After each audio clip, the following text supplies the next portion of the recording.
What's going on, everybody? Welcome to After the Impact, a show where we basically just go over what we just saw on Impact Wrestling tonight. Kind of we will give you our scores for the show, and then we'll go over some quick points, some things that we saw that we liked.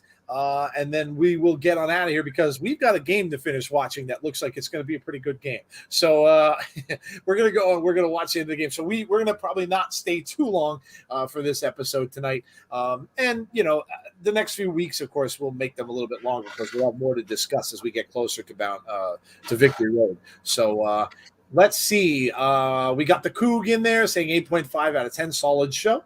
Interested in how they build up for Bound for Glory in October. J-Hub says, time for After the Impact, Shell. Yeah. Kevin Davis with the pop in. Hello, Kevin. How are you? So that's what we'll do. You guys can do that as you're coming in. Give us your scores. Let us know what you thought of the show tonight. And we will do that as well. So, Jeff, what would you score Impact for tonight? What's your score for the show? I'm going to give it an 8.5. I'm going to give it an 8.5. I thought it was a really good show tonight. I feel like they did a good job with continuing and building on storylines. And setting up some really good matches for Victory Road. That's the big thing. I'm really interested to see Victory Road because I think it's going to be really good. And I think Victory Road is going to go a long way in setting up some stuff for Bound for Glory. So, yeah, 8.5 for me. What about you? I'm gonna agree.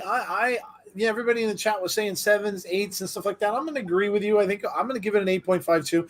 I mean, again, I saw a lot of things I wanted to see on the show tonight. I got to see Rosemary in action to start off the show with Decay. I got to see Swingers Palace, which we haven't seen in a while, which was a funny episode of that as well. Got to see. Oh my goodness, we had a lot of promos going on. I missed the Mickey James promo. I don't know how I missed that, but I'm gonna have to go back and check that out. We got a few surprises in there as well. We got a lot of Josh Alexander tonight, of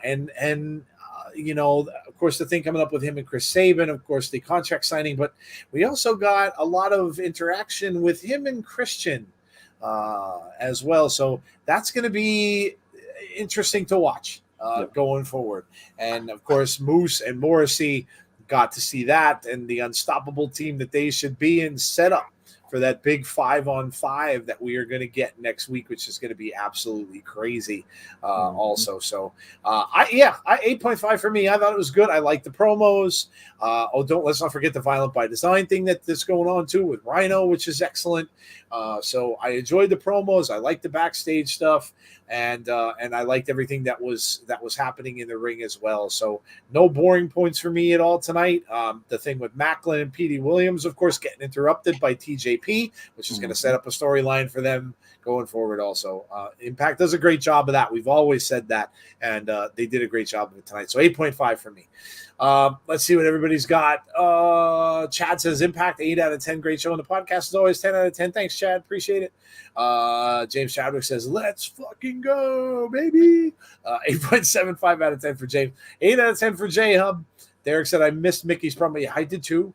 I must have been paying attention to the game. She's coming after Deanna for sure. Oh yeah, that's going to be a match in Vegas. I would imagine. I would imagine they'll save that for Vegas. Swag fan says 8.5 is fitting. The ending was great. Yeah. What team name would you guys give Moose and Morrissey? That's a good question. That's a very good question, actually. Yeah. And we'll have to think on that one a little bit. Yeah. For some reason, to me, BFG is going to be Impact's version of Survivor Series with all companies coming. Yeah. Yep. It looks that way. Every man needs a ride or die chick like Alicia. Did Britt Baker call out Deanna this past weekend at a press conference? I think she did. I expect Britt and Deanna to meet up eventually. Oh, I wouldn't doubt that happens too. That'd be amazing. That would be amazing. So Jeff, I have to get. Listen, we have to get. I have to know because everybody asked in the chat. Jeff was dumbfounded on the show tonight. I'm there yelling because I had no clue who the dude was. We're all waiting for this 7-foot person to come out and show up because of Iceman's comments. Nobody knew who it was going to be. A lot of people assumed maybe Braun because Braun's name has been passed around with Impact. But we get this huge man that came out to help Chris Bay. So explain to everyone in the chat if those of you in the chat don't know, and like me, because I don't get to watch a lot of New Japan or haven't in the past, who is this gentleman that we saw, Jeff, that was so impressive in the ring tonight? Hikuleo. He is Haiku's son, the brother of Tama Tonga and Tongaloa. Member of the Bullet Club. Dominant. I feel like he's a dominant force. I feel like people will see. People will see. Like once we get to that matchup at Victory Road, I think a lot of people will see what he can do in the ring. I'm really excited because you're getting more members of the Bullet Club. Jay White kind of kicked the thing off with Chris Bay. And, that was cool, but now we need to see more members. But the other reason why I'm really excited to see this is because that means that maybe, just maybe, at some point real soon, maybe we get GOD. Maybe we get Tama Tonga and Tongaloa. Maybe we get that. I feel like his showing up there might be an indication of getting them at some point. So yeah, I'm excited about that. I was so taken aback because, I was expecting Jay White to come out or someone else. So when I saw him come out, I was just stunned because I'm like, okay, well, that means that we can maybe get, more members of the Bullet Club from New Japan over here, and I cannot wait. I'm excited, but people are going to be pleasantly surprised because this is another big man that can just dominate. I mean, he's the real deal. And how can he not be being Haiku's son? Right. Yeah, yeah, that's true. Yeah, I did remember when you told me that that's who it was. I remember seeing him on AEW. But yeah, very impressive. He is almost 7 feet tall. He is a big dude. And yeah, if we get the thing going on with the Bullet Club, that will be absolutely amazing and something else we're probably going to see in Vegas also. So great stuff. Absolutely great stuff. All right. So I was expecting Jay White. Yeah, he hasn't been on the show for a while. So I'm kind of wondering where he is. So he hasn't been on for a little bit. So we'll have to see when he shows up or if he shows back up sometime soon as well. We all want the Elite versus the Bullet Club Civil War. Yes, that's what it's setting up for. I mean, I think that's what we get. That'd be cool. That'd be awesome. Grayman Media says Bullet Club is more likely going after the Elite. Well, yeah, but I mean, look, Impact's pay-per-view is going to have dealings with all of them on that pay-per-view in Vegas, so it could happen on that pay-per-view, and they might all three of them might be there. It's going to start out with God and the Bullet and the Good Brothers, I believe. That's where I think it starts, and then I think it spills over. I think we'll get God and the Good Brothers and Impact. Then we may get God and the Bucks on AEW. I think there's a couple things that we could possibly get with this. So I think it's going to be just keep your eyes peeled. I do think we're going to get that Civil War. I do think that's what we're going to get, but it's got to start somewhere, and I think Vegas is going to be where it starts. Yeah, it would make a lot of sense. James Chadwick saying Bullet Club is greater than the Elite. Adam Cole versus Chris Bay. That'd be awesome match. That'd be an awesome match. All right, so let's just pick out some some things we saw tonight. Let's go and we'll pick out a couple of favorite things we may have seen tonight that we think are going to impact things going forward. Like you said, of course, going forward toward Victory Road. What are you thinking, Jeff, of Josh for the long run? I mean, is this obviously with the thing with Saban? You know, we would kind of have to think that he will. I mean, you know, any of them could win, but you kind of have to think that he goes over Saban. And then, I mean, you know, is that the point then when if Christian is still that title holder, are we going to get Josh and Christian? I think it happens eventually. I don't know that we get it right off. I think it may happen closer to the end of the year, like December, maybe to go into the new year. We may get that, but I mean, I don't think Josh. I know a lot of people were saying Josh may use option C. I don't think that's going to happen. I think Josh somehow, some way ends up getting cost the X Division title, and that ends up, you know, putting him in direct confrontation with Christian. That's what I think happens. I mean, obviously, it could be an option C kind of situation, or we could end up getting something where it's title versus title, which I wouldn't mind seeing. But yeah, that's what I think we'll get. I think we get it later on in the year, not necessarily close to Bound for Glory or anything like that. That makes sense. Yeah, that makes sense. I think that's what they're building to. I mean, we all had spoken about that, you know, even when the thing with Kenny was going on too, as the fact that it looks as if they're leading up to Josh Alexander being that guy. So like Jeff said, he's obviously not going to have both belts. So there'll be something that's probably going to happen where he will get cost that X Division championship. So, but eventually we will see Josh as the champion, as the title holder. So we'll see. All right. So for me, I want to see, of course, the women's championship, the tag team championship match. I think that's going to be a good match for Victory Road. I'm not really sure. That's one of those ones where you can kind of go either way with it. You know, I'm kind of hoping Decay comes out of there with that, but I don't know offhand if they will. They could end up losing those belts there. We'll see. They kind of switched those women's tag team titles around quite a bit. No one seems to hold them for very long.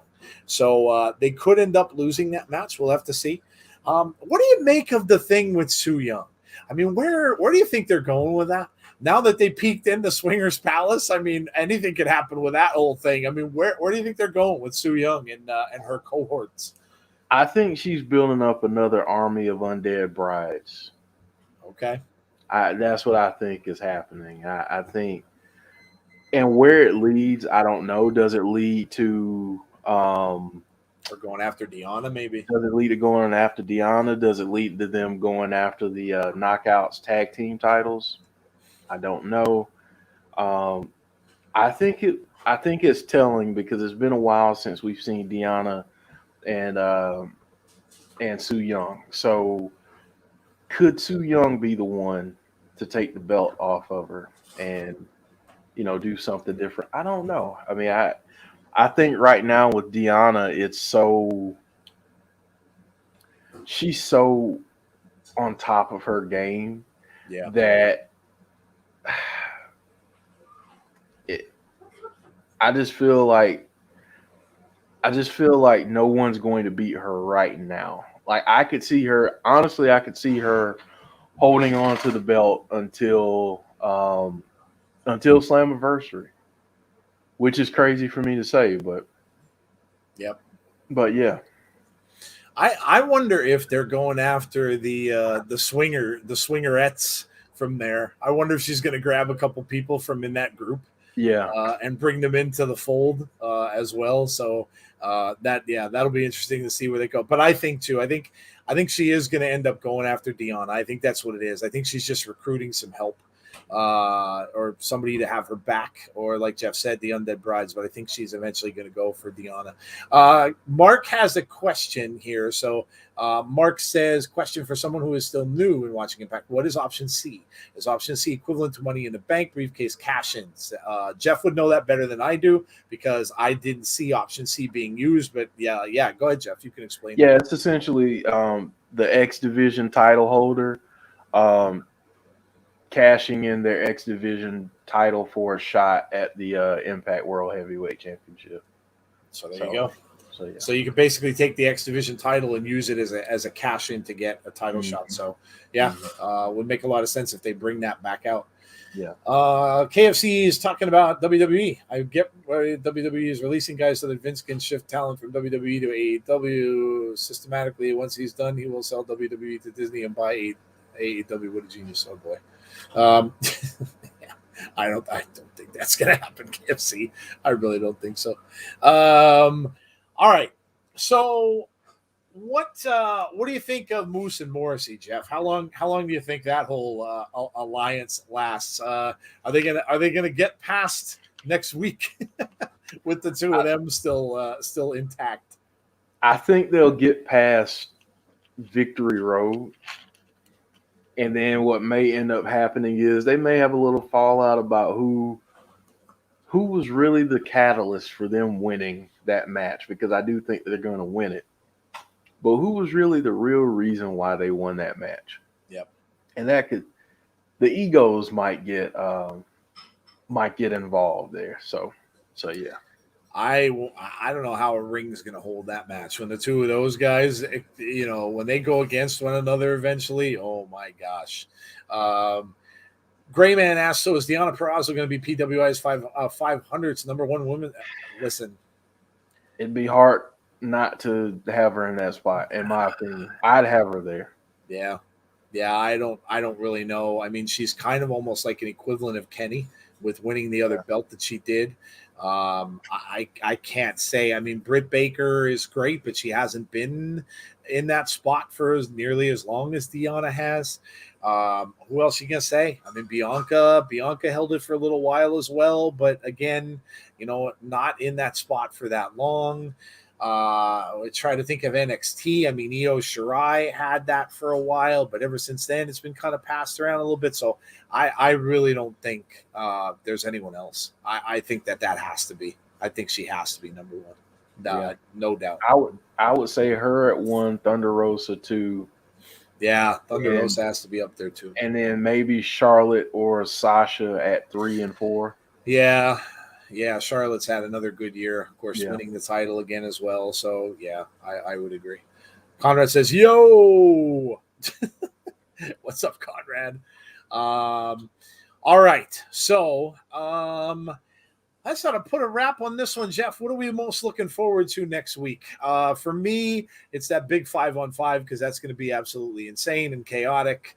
I can't wait to see what is happening with that. And I want to see more of what's going to go on with Violent by Design. You mentioned it, how, it may not be the thing that we're thinking. It may not be where Rhino is going to turn darker and kind of go with them even more, but maybe he finds something else to turn to with Violent by Design. So I'm curious to see. Obviously, the 5-on-5 I think is going to be a lot of fun. It has to be the main event, and I'm curious to see where Violent by Design is headed. Where is that going?